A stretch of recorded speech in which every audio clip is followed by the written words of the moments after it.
Hi, welcome back to my YouTube channel, English and the Beauty of Language. Today, for the benefit of my students chiefly, I'm going to make a short video about LPs and turntables. I sometimes mention LPs, that means a long play record, vinyl record, to my students, and very often they may know what they are, but they've never seen one in action. So today I thought I'd just play one.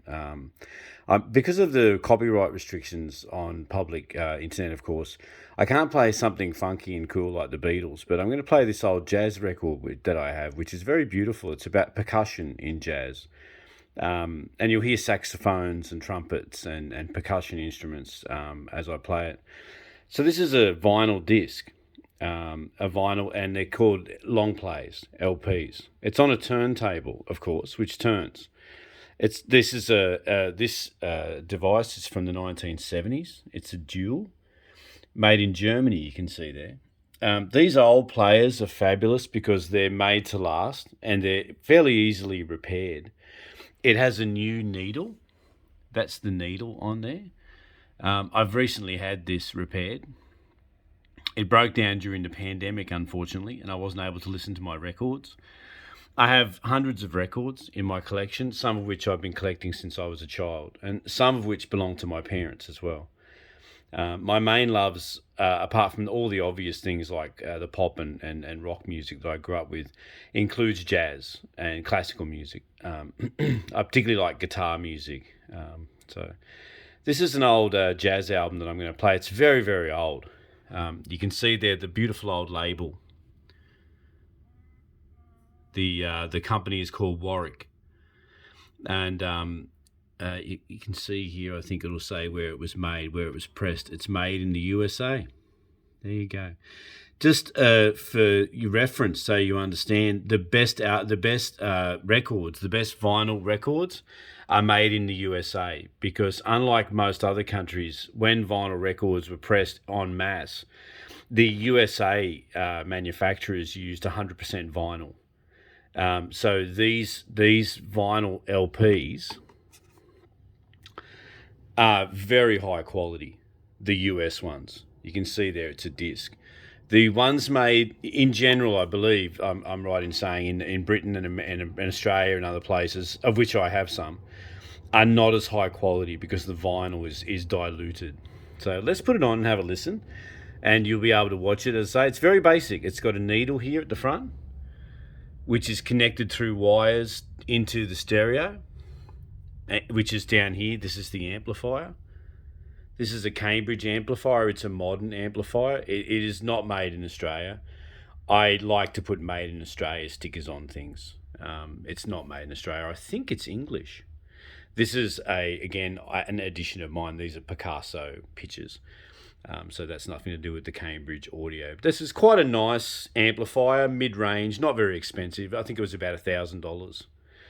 Just for your reference, so you know, the dual cost me secondhand $350. I've had to spend about $500 on repairs and maintenance though.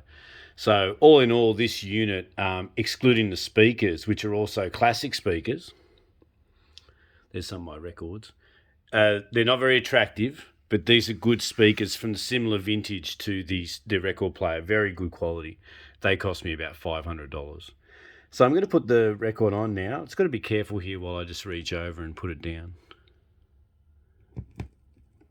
You can hear the lovely crackle of there's a unique sound to LPs.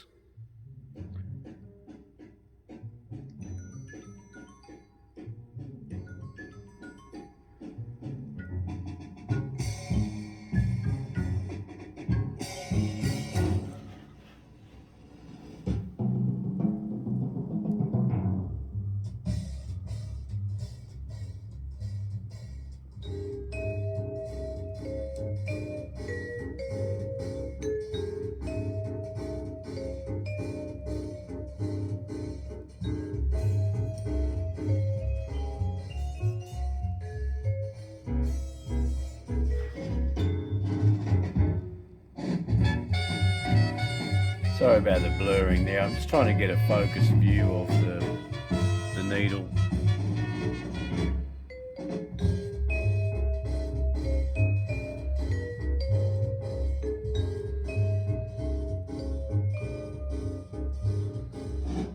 because that's running in the grooves on the LP, on the vinyl LP, and it reads the music.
You can see each track here is indicated by a line.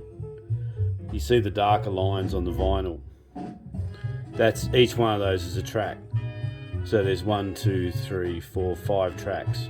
This middle track, this central dark space around the label, that is no track. That's just a dead space for the needle to play if you don't turn the thing off.